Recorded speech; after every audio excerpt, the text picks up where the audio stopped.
This is Climate One. I'm Kousha Navidar.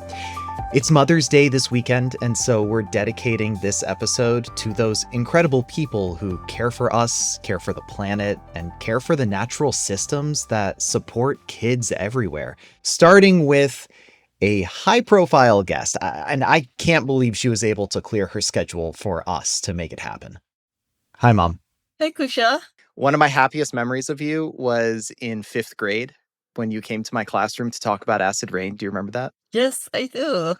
I thought it was one of the coolest things ever because you were an environmental engineer and I had no idea what that meant, but I knew that you brought a video game from your work about how to keep your driveway and lawn clean for the environment, and you spoke so authoritatively about acid rain.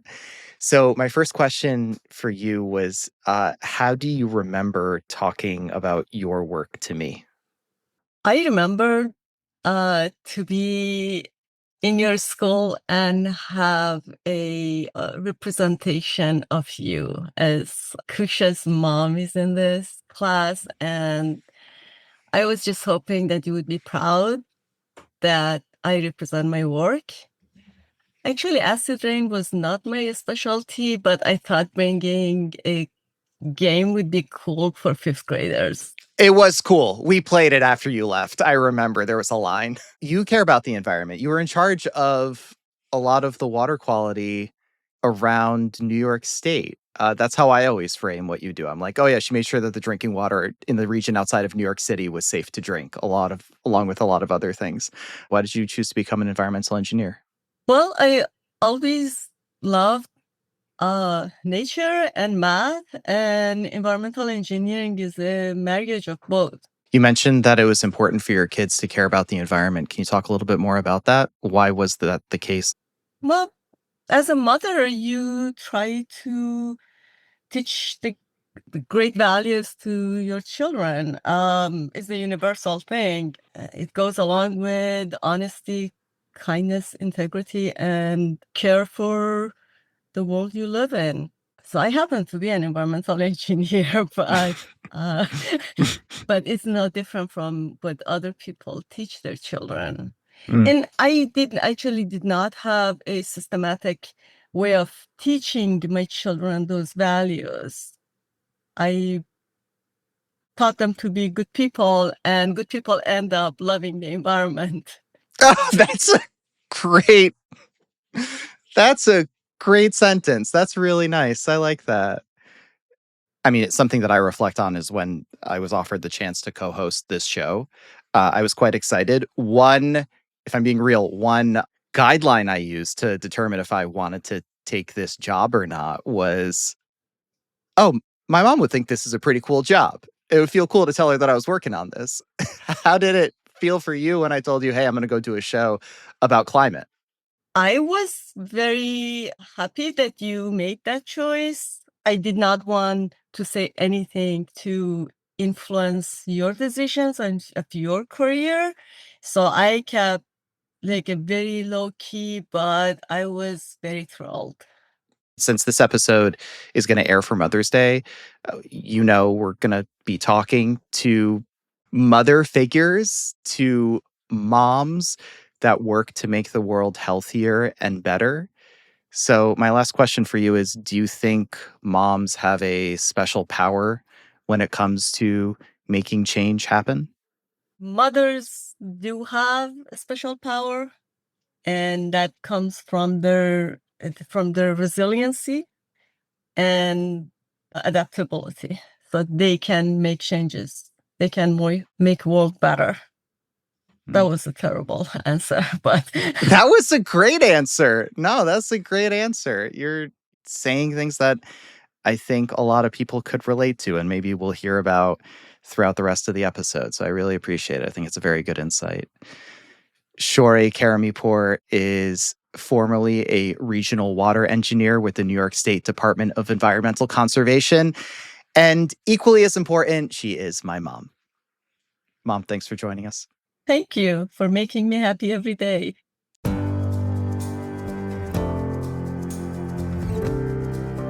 Happy Mother's Day, everyone. I'm Kousha Navidar. And I'm Ariana Brocious.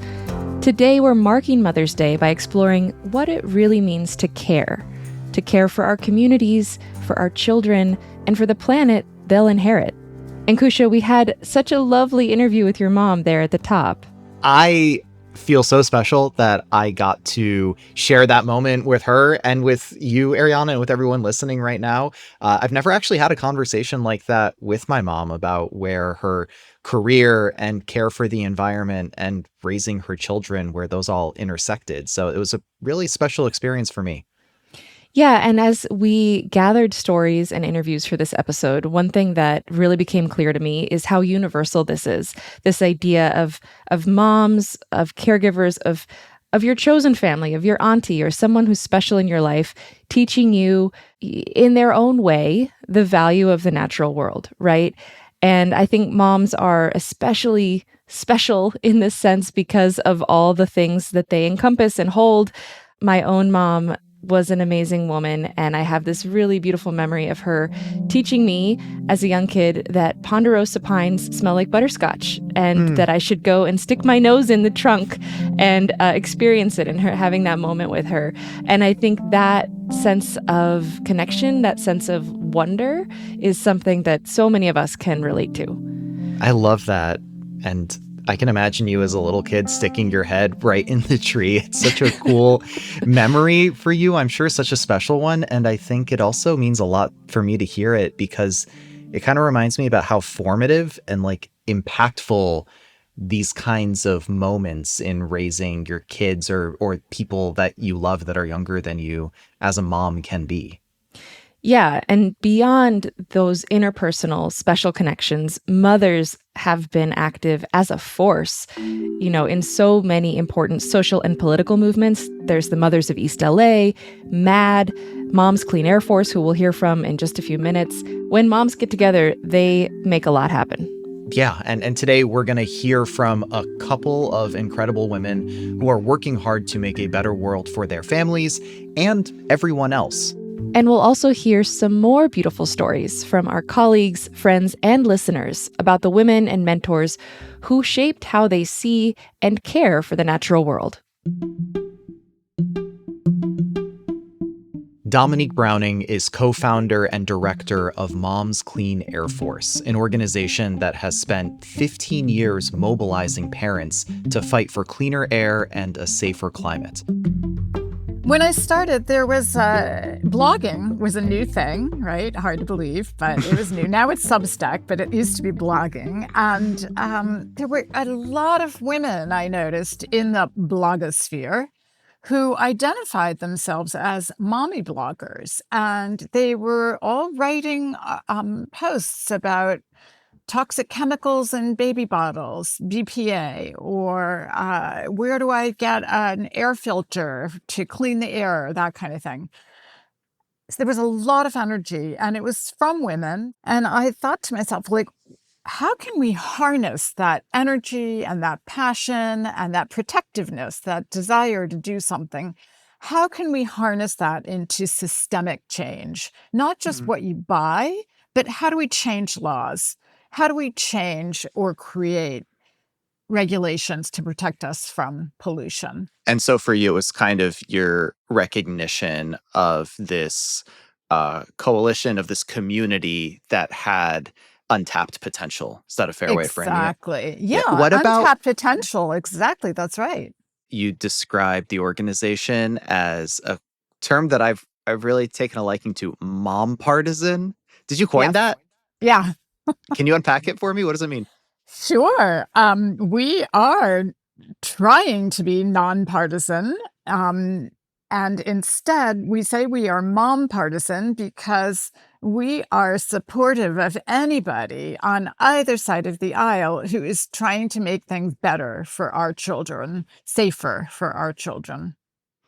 So I want to touch back on that in a second, but let's go a little bit in the history of the organization. So you've described the failure of the Waxman-Markey Bill of 2009, which would have set a nationwide price on carbon and shift the economy toward lowering emissions as a turning point for the climate movement.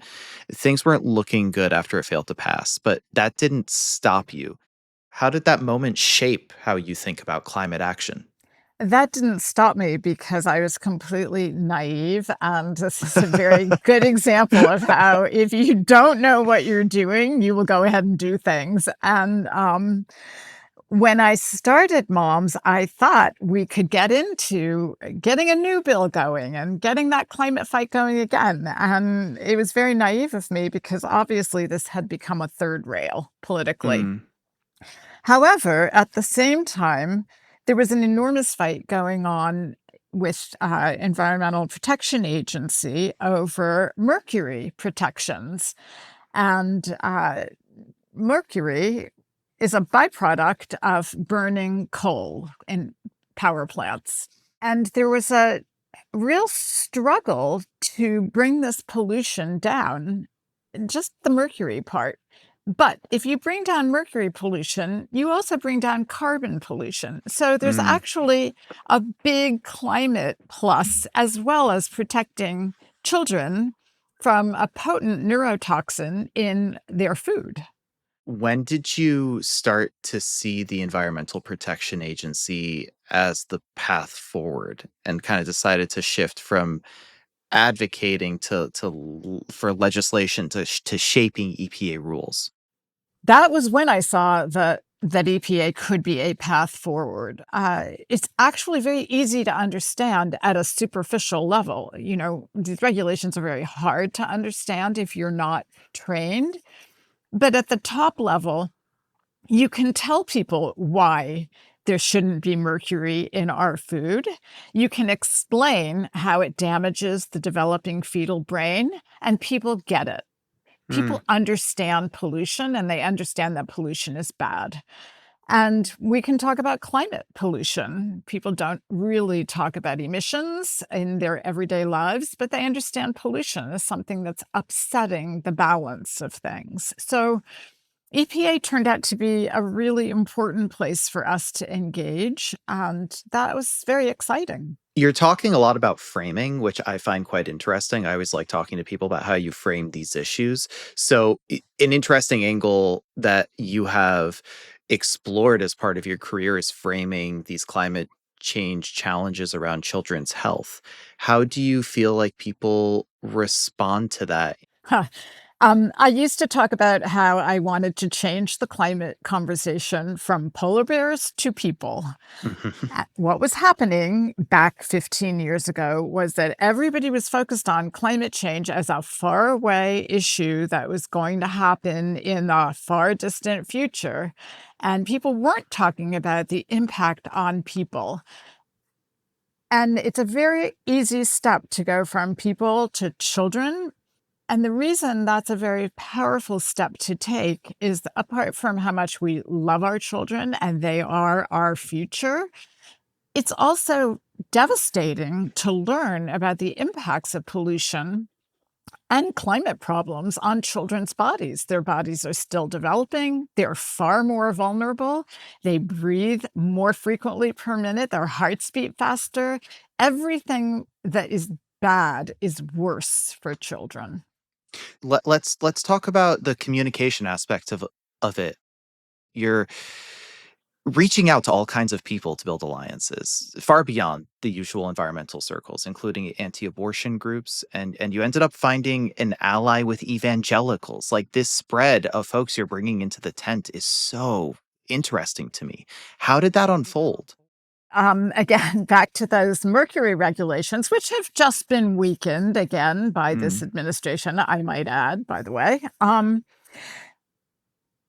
I just started dialing people to say, okay, you are against abortion. What about protecting fetal health? Are you interested in doing that?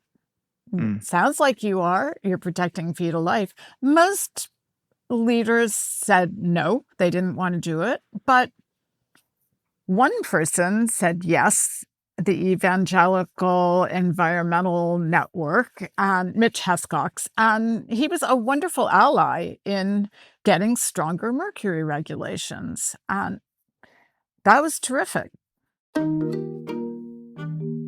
We'll hear more from Dominique Browning in just a minute. In honor of Mother's Day, we asked people to share stories of how their mothers or mother figures influence the way they experience the natural world. Dan Lawrence, our audio engineer for live events at the Commonwealth Club, asked his kids what their mother has taught them. My name is Isla, and I'm 7 years old, and I'm in first grade. My favorite flower is a California poppy, and I like oak trees, and I don't really have a favorite animal. I just like all of them. What kinds of lessons has Mom taught? She helps me plant flowers in our garden in the backyard, and I really like gardening with her. It's fun for me. She taught me to not litter and be respectful to the nature. My name is Levi, and I'm 9 years old, and I'm in third grade. My favorite thing is just going places and having a fun time there, like the beach, and basically doing stuff out in the wilderness. My mom has taught me how to keep this place nice by not littering and not showing disrespect for the earth. That's pretty much what I have to say about Mom.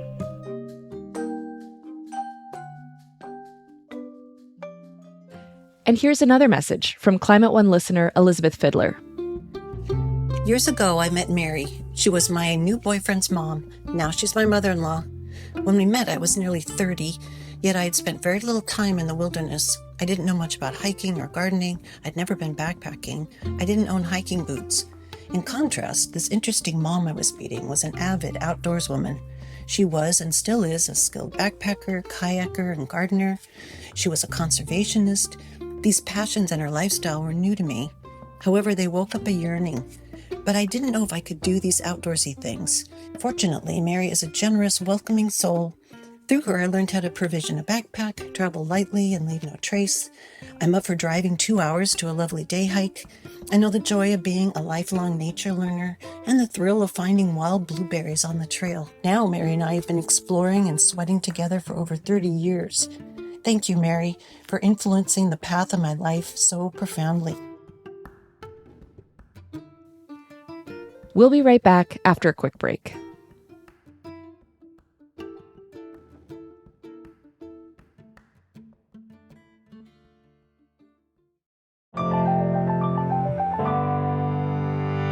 Today, we're honoring moms and mother figures for the ways they work to protect their loved ones and the rest of us.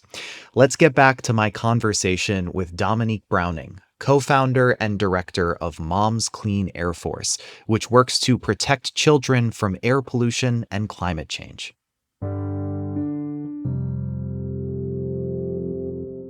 Now, obviously, we're seeing so many environmental rollbacks at the federal level. Have the rollbacks changed the way that you have had to lead or how you have had to operate Mom's Clean Air Force in any way over the past, let's say, 2 years?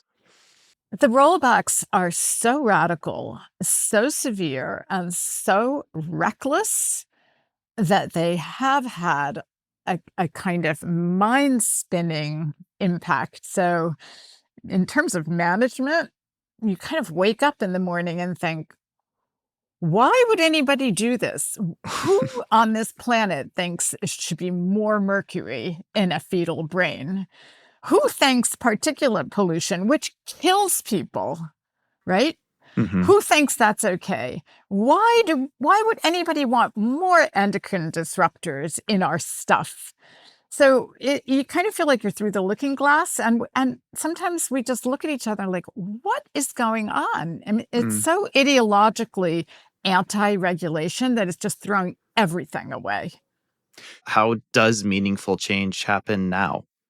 Well, there's meaningful change, and then there's meaningful resistance. We can't, we can't go to sleep for 4 years. We can't pretend this isn't important. We have to keep reminding people what's at stake here. But on the other side, there's a lot of work going on at the state level. that is good and important. Governors have power, mayors have power, and they need to hear from moms and dads and caregivers. They need to hear that we care. And so while EPA might be rolling back methane rules, the governor of New Mexico is saying, no, we are going to have strong methane rules, because not only is that a waste of energy to have methane leaking into the atmosphere and disrupting our climate balance, essentially, all these volatile organic compounds come out with the methane, and that's really bad for people's health. So that means state level work really matters. Have the rollbacks changed the way that you have had to lead? How are you operating in a different way than you might have been in the past? That's a really good question, because I had an epiphany about that at the end of last year. We were operating for the first almost 3/4 of the first year of this administration in the normal way. They would announce a rollback at EPA, and we would show up and we would testify why this was a bad idea, and we would collect evidence, and et cetera, et cetera. There's this whole routine that happens. Life cycle of regulation making, which is actually very, very exciting. And testimony days are my favorite days, because you really hear more from than Mother's people. Day. Sorry, I just had to throw that. Way more than Mother's Day. Yeah. Our moms are bringing bouquets of evidence to EPA panels to say, here's why we care about these things. And it's very moving.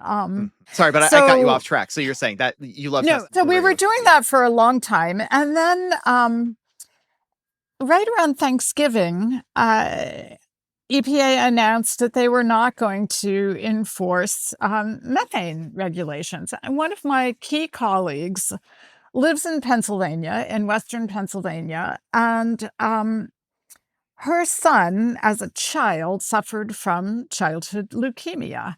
And that means that as a young adult, as an older teenager now, he is much more susceptible to cancers. And a lot of these compounds that are released around oil and gas operations and petrochemical operations are cancer-related. And I had this moment of, wait a minute, we can't continue with business as usual. We have to say they have crossed a line. This is unacceptable. And it became very clear that this administrator, Lee Zeldin, has totally corrupted the mission of EPA. The mission of EPA, which is to protect human health and the environment. That's just been thrown out the window. Literally, EPA has now announced that a human life has no value, and they're not taking the costs of health impacts into consideration when they make rules. So literally that week, I decided we are going to launch a Zeldin Must Go campaign, because this is unacceptable. We can't just creep into a paralysis over what's going on. And even if it's quixotic, he is beloved by Trump and all the rest of it, we have to keep saying this is unacceptable. How is your approach different from other environmental organizations? And I'm thinking specifically here about organizations that might frame fossil fuel providers as the enemy. Well, okay, fossil fuel providers as the enemy is we could unpack that one for an hour. That is a really complicated issue. And I can give you two diametrically sort of opposed angles on that. One is, yes, this industry has lied. The misinformation campaigns, the disinformation campaign, let's just call it what it is. It's lying. Mm-hmm. They've lied to people for decades about what they knew about the impacts of what they were doing on our atmosphere. So that's bad. Mm-hmm. On the other side of the coin,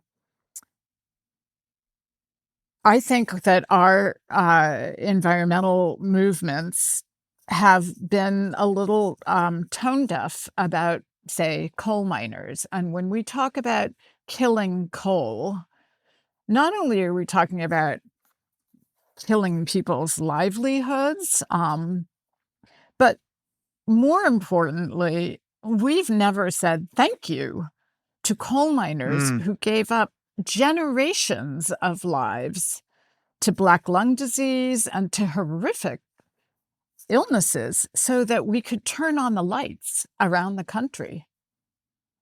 Around the country, people can read at night because coal miners gave their lives. I am extremely grateful for that. And I think that doesn't mean we don't move on when we understand the damage of what's been done, but we shouldn't vilify people who changed our world for the better. For you, it sounds like honor is really important, like finding places to bring people along, to recognize the larger narrative of where we are as a whole community for clean air. Yeah, honor and love. It's not something that we talk a lot about in politics, except when it gets people in trouble. But basically, operating from a place of love, we cherish this planet, we cherish our family and our children, and we are blessed with incredible beauty and bounty around us. And we need to honor that and protect it for future generations. Let me dig into that a little bit. What does acting from a place of love, is that what you said? What does that look like? I think what it looks like is just the kind of conversation we're having, where we try not to vilify people. We try to bring people along in this mom partisan way. We try to focus on the pollution, and we try to focus on the solutions to those problems, those pollution problems, and which are simple in description and complicated in enactment, but they're made much, much more complicated by all the ideology surrounding all of this. I can't think of a better episode to talk about acting from a place of love as a Mother's Day episode. So thanks for bringing that up. I really appreciate it. And since we're on that topic, if it's okay, I'd like to talk about your kids for just a second. Would that be okay? Oh, sure. So you have 2 kids, right? One is 36 and one is 40? Yes. What do they think about the work you do now that they're adults? Well, I think they swing between, like, what's that Debbie Downer, that noise. from SNL. Oh, no, here's mom. Like, now she's going to tell us why we can't use this or why we shouldn't have black plastic in the kitchen, that kind of thing. I think there's that. But on the other hand, my older son is a law professor at Marquette in Wisconsin, and a lot of his focus is on disaster law. So he spends a lot of time thinking and writing about flood insurance and climate issues and that kind of thing. So that's very moving to me. And my younger son is a contemplative psychotherapist. He's a Buddhist. It's sort of Buddha meets Freud. And, he's a wonderful person for me to talk to about what we were talking about earlier. Like, how do you deal every day with waking up in the morning and thinking you have gone through the looking glass? So I find my sons to be enormously supportive. That's wonderful. And it's such a wonderful opportunity to evolve the relationship through different phases of life, right? Like, that's such that must be such a gift for you. It is a gift. It is a gift. And as is my 10-year-old grandson, an enormous gift. Every time I feel like, what am I doing with my life? Why is it so negative? I think about Oliver and I think, 10 years old, what is the world going to be looking like in 50 years? And what can I do to make it a better place? Dominique Browning is co-founder and director of Mom's Clean Air Force. Dominique, thank you so much. Thank you so much. Happy Mother's Day when it comes. Happy Mother's Day.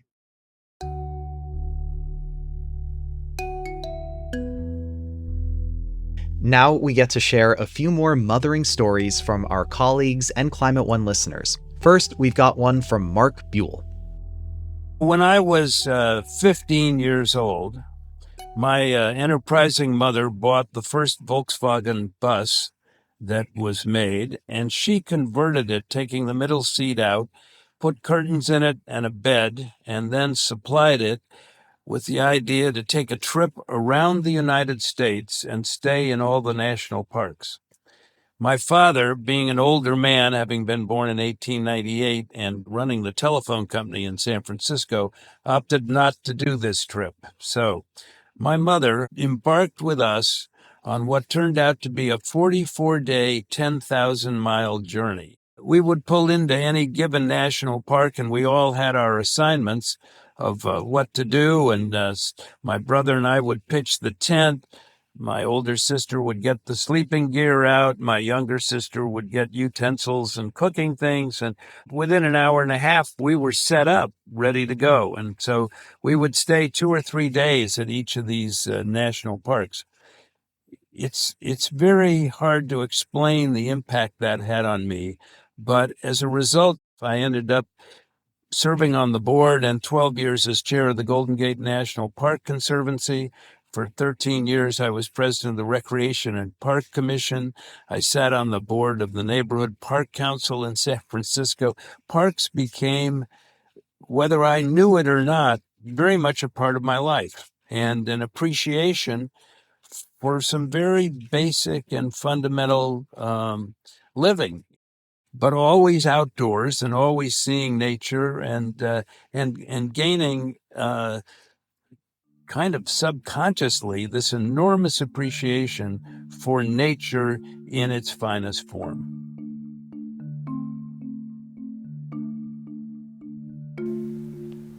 Hey, this is Rachel Lacey, Senior Communications Manager at Climate One. When I think about care for the world around me, I think about my Aunt Colleen. Some of my fondest childhood memories are of going camping with her in the summer and walking through the redwoods and giant sequoias and marveling at how massive and ancient they were. She showed me early that nature is fascinating and awe-inspiring and very much worth protecting. She also took me to my first political rally. I was 12, Obama was running for the first time, and it was the first time in my life I saw masses of people who were so energized by politics. And to this day, in the retirement community she lives in, she's organizing community meetings and postcard campaigns and even flying to Washington, D.C. to talk to people, and is always staying involved and always asking how we can make the world better. In so many ways, Colleen has taught me that care is not just a feeling. It's something you do. It's a way of moving through life with curiosity and responsibility and an indestructible love for the people and the world around us. This is Shohreh Karimipour, Kousha Navidar's mom. You're listening to Climate One.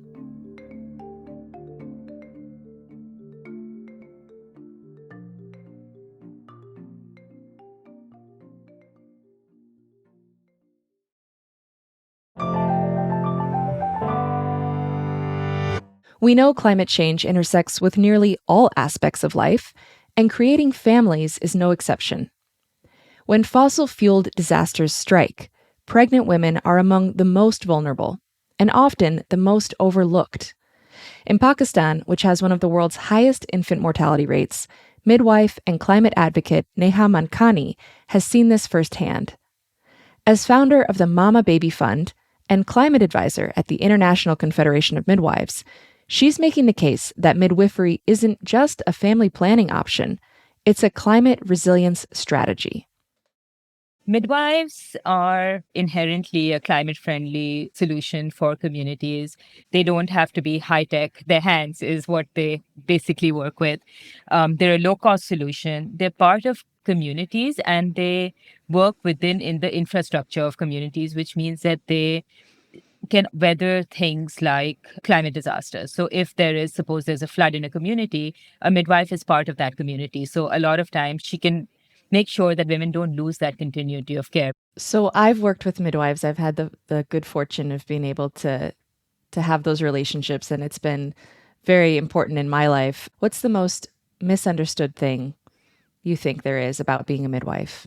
I would say the idea that midwives just support birth or just conduct deliveries, because there's so much more in our work as midwives. We are so immersed in the lives of women, the lives of families. And the word midwife means with women. So you're a birth companion, you're there with family, you're supporting them with the children, you're helping them with decision making. They are there for women through the pregnancy and birth process and beyond. Yeah, and it is a long process. The preconception, family planning stage, conception, obviously carrying a baby, and then postpartum. It's multiple years, really. Yeah, and the emotional aspect of it also just goes beyond birth, right? It just is just being present, being there, being whatever it is that women and families need at that time. Yeah. I just love being a service provider. I love the messiness of human life. I love being part of all of that and more. What do you say to people who don't connect climate change and reproductive care? I would say they should come and see the communities that we work in, because we are seeing the connections every day. So this is not something that we see one-off anymore. Climate change is a threat multiplier. So it's really increasing the severity of climate disasters that we see around us. So everywhere it is hotter. We're seeing a lot more intense tropical cyclones. We're seeing uncontrollable wildfires, persistent droughts, sea levels rising. And through this, we're seeing how pregnant women, newborns are being affected by this every day. What something like extreme heat does to pregnant women, including raising their blood pressure, dehydration, preterm birth, a baby's not being able to cool down and like ending up in the hospital in their early days, or you see a very large scale climate disaster and what that does to what being displaced does to women in the pregnancy process, nutritional challenges, loss in continuity of care, vector-borne diseases. There's so much that we're seeing, and we're seeing it every day. So I would just paint that picture so people could understand what it is that's happening. Yeah, it is a increasing reality for many parts of the world. You and I both live in places that are already hot. I live in southern Arizona, where nearby in Phoenix, I think just recently there were more than 100 days over 100 degrees of temperature. And those extreme heat impacts are real for many parts of the population, especially pregnant women and newborns, as you said, who have a lot of difficulty regulating their body temperature. In Pakistan, temperatures in the spring and summer routinely exceed 104 degrees Fahrenheit, 40 degrees Celsius. How do you work with communities to care for mothers and newborns in those conditions, particularly when electricity access isn't always reliable? It is really difficult. So the place that I work at, so that's Sindh, that gets very hot. There are parts of northern Sindh that go beyond 50 degrees, that's 50 degrees Celsius, which is actually now unlivable. 50 degrees Celsius is 122 degrees Fahrenheit. That is incredibly hot. As you said, unlivable. I'm just shocked that that is being registered. And we don't have a very good energy infrastructure. We don't have access to running fans or air conditioning in a lot of spaces that we work in. So we are seeing that women have a lot of adverse events related to this. A large part of this is also around knowledge equity for women and midwives to understand what the connections are between excessive heat and what's happening to their bodies and that of their babies and pregnancy, what's going on, so that they can act on it. What would a more climate resilient maternal healthcare system look like in Pakistan?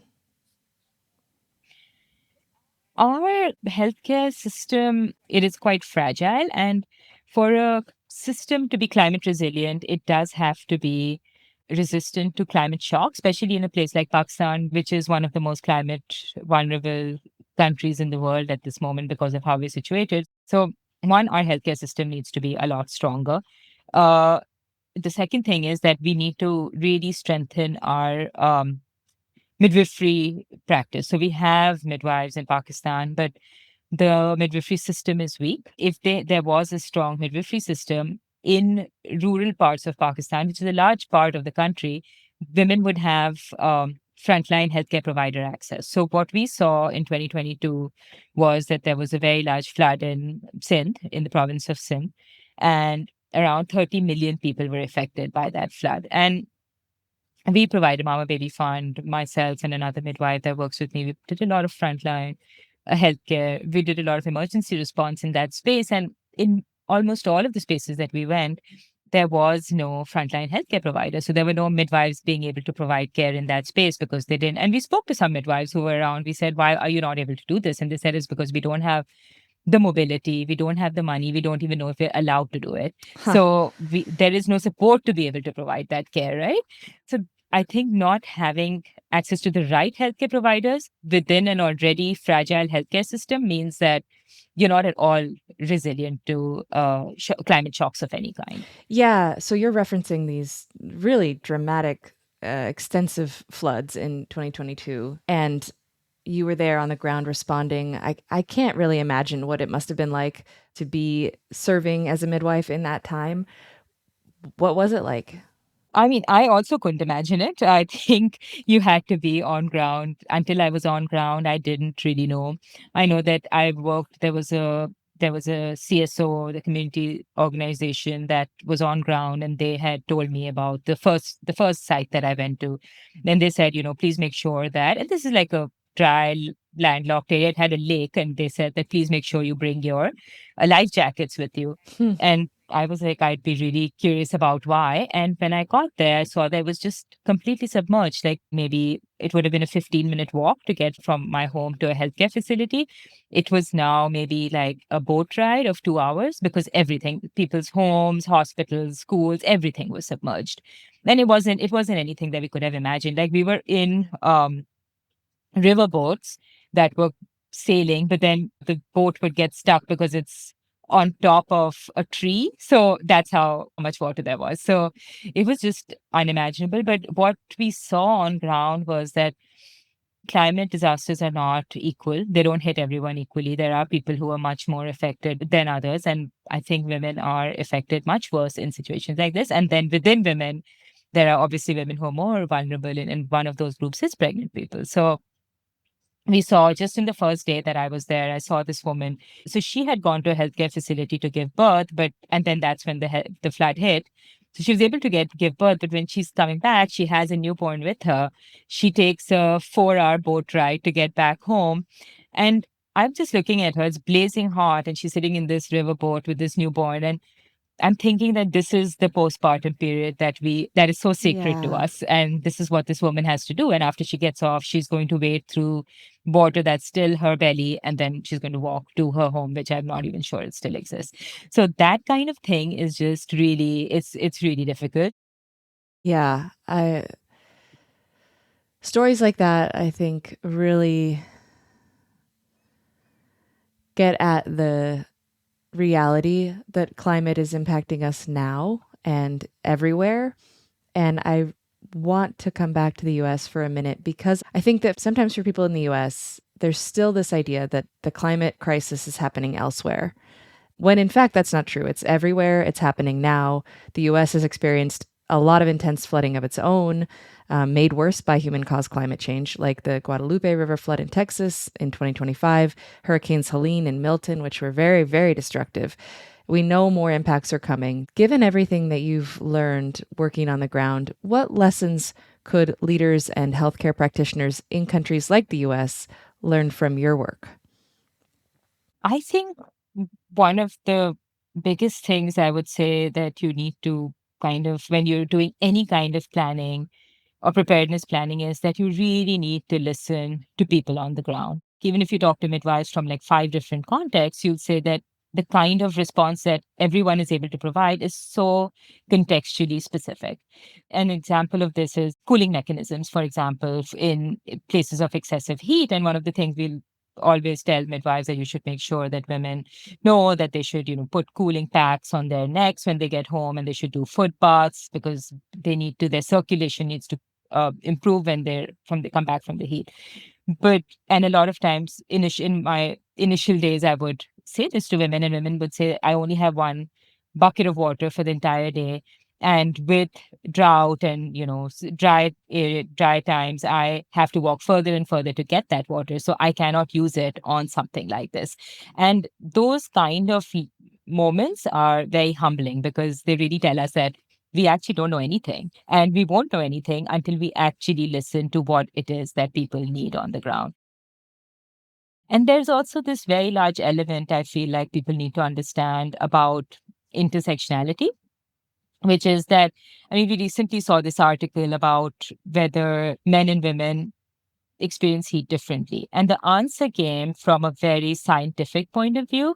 So the person who was answering it was a scientist, and they said that no, actually, women and men experience heat completely the same way. There is nothing that says that women experience heat differently. But look at the context in that. Like, women actually experience all kinds of climate change differently than men.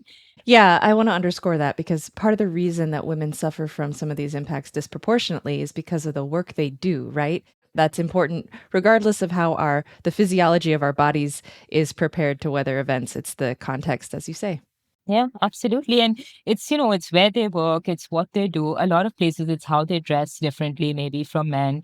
And, things like women will be responsible for things like getting water. And with drought, you'll see that the spaces that they cover, the amount of time that they need to get water is always increasing. We're seeing a lot of times, but even after these floods, we saw crop failures, and which meant that women who work in the field had to work longer and longer hours. And you might have heard about how in a lot of spaces in South Asia, this is leading to women having hysterectomies very early in life because they're not able to take menstrual breaks. So things like that, like these are impacts that are very specific to women. And a lot of times also leads to exposure to unsafe conditions, things like climate brides, which is women getting married younger and younger in places with climate disasters. That's very specific to women. So the list is endless, but these are some things that we really need to think about. You founded the Mama Baby Fund, which helps support women and newborns with resources at a time when they really need it. What gaps were you hoping to fill by creating that organization? What I saw was that a lot of times women were not able to access care because of financial gaps that they were experiencing in the healthcare process. So a lot of times they can't afford to put a baby in an NICU, or they can't afford to pay for a birth, or if there is some kind of emergency, like even if they need some blood products or they have high blood pressure and they need an intervention, the amount of money that they have set aside for it doesn't cover any of those costs. So we were bridging those gaps, but we wanted women to be able to define what those gaps were. It could be financial support, but it could also be something like a woman needs a nutritious meal after birth, and we were able to give that. And at some point in this process, I came across this coastal community off of Karachi, which is where I live.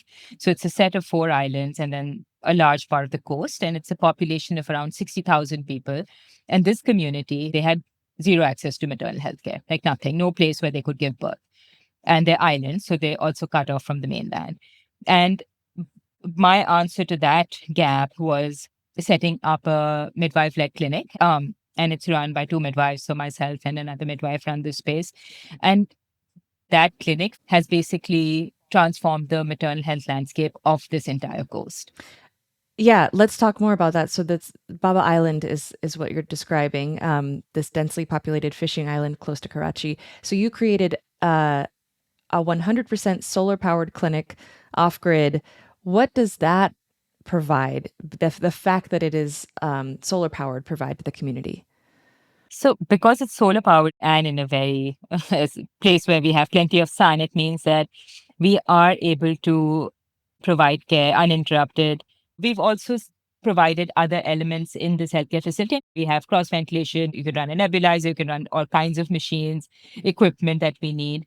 And we use our clinic as a cooling space. And we encourage women that in peak heat hours where you don't have access to cooling or you don't have electricity, you can use the space as a cooling space. We have access to running water, which not everyone has. We have access to solar, so we have access to fans. We have some other cooling mechanisms in our clinic, which means that people can have a community space that they can go to, which can help them in those times. That's so incredibly important. Yeah. And it must feel so empowering to be able to provide a service that people need directly, as you said, with your own hands, and just be able to really serve in that way. Yeah, absolutely. And it just really, I think, being present for people in that space. And I've always thought this is, even when I started my midwifery practice, I think the work of midwives is difficult. Physically, it's tough, and emotionally, it's also tough. And I always had this question about why I wanted to keep doing it, because like, what is it that keeps us going? And I think it is about just those connections and being there in those really vulnerable, magical moments, and then being part of the process with families as they go through through really happy times, through loss, through grief, all of it. Yeah. Neha Mankani is founder of the Mama Baby Fund and the Humanitarian Engagement and Climate Advisor at the International Confederation of Midwives. Thank you so much for taking the time to talk with us and share some of the amazing work that you're doing. Thank you for having me. It's always really great to be able to share what it is that we're seeing on ground. Thank you. Now, let's round out the show with a few more stories celebrating mothers from our friends and colleagues. My name is Megan Basilia. I'm a producer with Climate One. My mom and I, we do not always see eye to eye on things, and we certainly try not to talk about politics as much as possible. But a few weeks ago, it came up, and she said that she thinks that everyone in Washington should have to sit down with one another and make a quilt, because nothing brings people together like making a quilt. And she was not wrong. She was 100% correct and extremely wise. And I should mention that she's a crafter. So is my sister. So is my brother. And I am too. So thanks, Mom. Hey, it's Brad Marshland, senior producer at Climate One. To say my mom was a neatnik is a bit of an understatement. When I was a kid, I had friends who told me they were afraid to come over to my house because they were worried they'd mess something up. We did have a designated playroom where we were allowed to be as messy as we liked, as long as we cleaned up after. But outdoors was different. My mom loved it. The trees, the flowers, the mountains, the ocean. We went camping as a family every summer and went hiking more weekends than not. Mom's favorite place, though, was probably the bluffs along the Northern California coast. The gnarled, stunted, wind-twisted trees growing from cracks in the sandstone at Point Lobos, like natural bonsais clinging to precarious holds above the crashing surf. The sheer wildness of the place. I still picture her there, 5 years after she died. But when my brothers and I were kids, we'd picnic on those rocks or sitting on a log.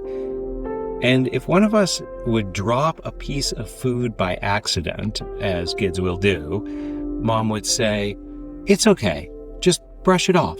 It's clean dirt." So mess at home was not tolerated for long. But dirt in the outside world, that was nature. And Mom taught us to love it. Hi, my name is Susanna, and I'd love to talk about my mom. My first memory of her showing me something outdoors was when she pointed through the kitchen window at her mother's house to the beautiful rock garden there. Another memory, or maybe it's actually just a memory of a photo, is me and my brother sitting at a picnic table in a campground, brushing our teeth together. This memory is probably associated with our family saying of families who camp together, get along together. Certainly, those times in the wilderness helped me to experience the joy of the outdoors, navigate challenges like bad weather, being hangry, and also to get along with my brother, to find creative ways to play together. But my mom is truly next level when it comes to introducing other people to the outdoors. She and some like-minded friends created a full-on nature center in her hometown. They started with some children's programs in an unused, out-of-the-way school building, and then they did the necessary fundraising and planning to grow it into a spectacularly designed building showing skies, mountains, canyons, and mesas. It's now a local institution that's known as one of the best spots for locals and visitors alike. I'm proud of you, Mom.